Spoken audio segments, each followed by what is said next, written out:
Mi sa que spearfishing não tem que tomar com a lei aqui, pero a pergunta está em hoeverre o ministro está tendo conta que aqui também tem outro espaço ou outra lei para que a parte aqui que trata de pescamento também, pero de outra forma. Se o ministro pode elaborar e BC, com leva para que toda reunião com o pescador de spearfishing. Seguro também é importante passar, mirando que, em verdade, o ministro vai uma reunião mais importante mesmo em New York, e em hoeverre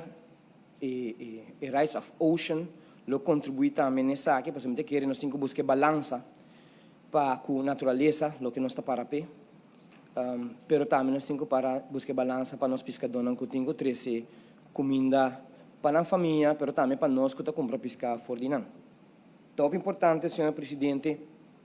para que o que trata nos pescadores e como nós podemos organizar.